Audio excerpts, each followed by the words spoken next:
Hello everyone. तो आज हम लोग जानेंगे cyber ethics, licensing and open source software के बारे में। तो चलिए शुरू करते हैं। What is cyber ethics? Cyber ethics क्या है? साइबर एथिक्स दो वर्ड से मिलकर बना है, साइबर प्लस एथिक्स, जिसका मतलब होता है साइबर नैतिकता। ये एक कंप्यूटर से संबंधित नैतिकता का अध्ययन है। ये क्यों किया जाता है? ये उपयोगकर्ता के व्यवहार को शामिल करने के लिए किया जाता है। वर्षों तक विभिन्न सरकारों ने नियम बनाए और संगठनों ने साइबर एथिक्स के बारे में नियमों को परिभाषित किया है। इंटरनेट का उपयोग करने वाले छोटे बच्चे की वृद्धि के साथ अब बच्चों को इंटरनेट पर सही तरीके से काम करने के बारे में बताना बहुत आवश्यक हो गया है। इसीलिए इसका नॉलेज होना बहुत ज़रूरी है। आगे बढ़ेंगे तो बच्चों द्वारा अनुचित तरीके से इंटरनेट का उपयोग करने के कारण कुछ मुद्दे प्रतिदिन बढ़ रहे हैं और हमें इसका ध्यान रखना चाहिए। जो भी गाना, वीडियो कॉपीराइटिंग या डाउनलोडिंग किया जाता है वो कॉपीराइटेड होता है और उसे डाउनलोड कर सकते हैं हम, जो कि फ्री होता है। जो फ्री नहीं है उसे डाउनलोड नहीं किया जा सकता है। छोटे बच्चों को लगता है कि यह अपराध और दंड के अंतर्गत नहीं आता है, पर साइबर इथिक्स के अंतर्गत बहुत सारी चीज़ें अपराध और दंड के अंतर्गत आती हैं। जैसे इंटरनेट हैकिंग हो गया। इंटरनेट हैकिंग भी साइबर इथिक्स के खिलाफ है। किसी को साइबर धमकी देना, सोशल मीडिया साइट में किसी के बारे में बोलना, ये भी साइबर एथिक्स के अंदर नहीं आता है। तो चलिए हम लोग जानते हैं लाइसेंसिंग के बारे में। लाइसेंसिंग होता क्या है? लाइसेंसिंग किसी सॉफ्टवेयर को दिया जाता है। सबके मोबाइल में सॉफ्टवेयर है, सब लोग आजकल यूज़ कर रहे हैं एंड्रॉयड सॉफ्टवेयर। तो आपको लाइसेंसिंग प्रदान किया गया है। कुछ सॉफ्टवेयर ओपन सोर्स होती है, कुछ सॉफ्टवेयर ओपन सोर्स नहीं होती है। तो लाइसेंसिंग होता क्या है?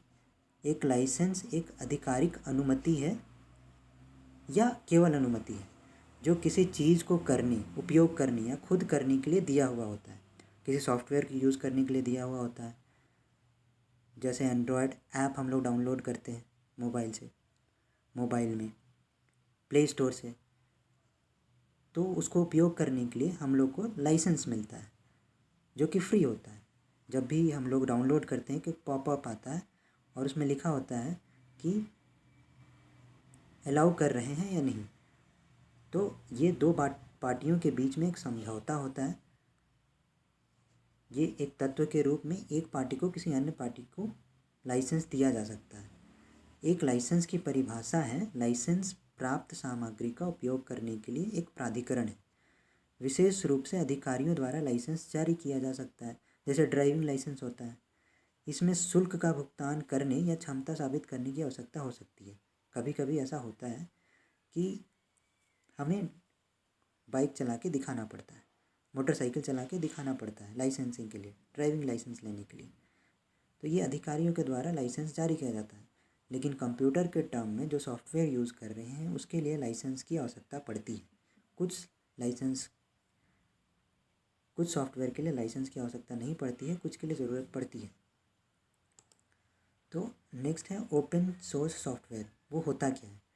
ओपन सोर्स सॉफ्टवेयर एक प्रकार का कंप्यूटर सॉफ्टवेयर है जिसमें स्रोत कोड एवं लाइसेंस के तहत जारी किया जाता है, जिसमें कॉपीराइट धारक उपयोगकर्ता को किसी को और किसी भी उद्देश्य के लिए सॉफ्टवेयर का उपयोग करने, अध्ययन करने का अधिकार प्रदान करता है। कोई भी उस सॉफ्टवेयर का उपयोग कर सकता है, अध्ययन कर सकता है, वो फ्री रहता है।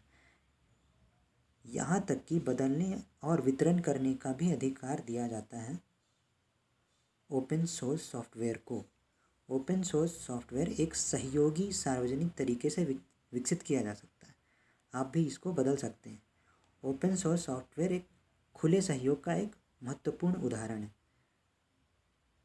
तो यहाँ वीडियो ख़त्म होता है। कुछ डाउट हुआ तो कमेंट सेक्शन में लिख के बताएं। धन्यवाद।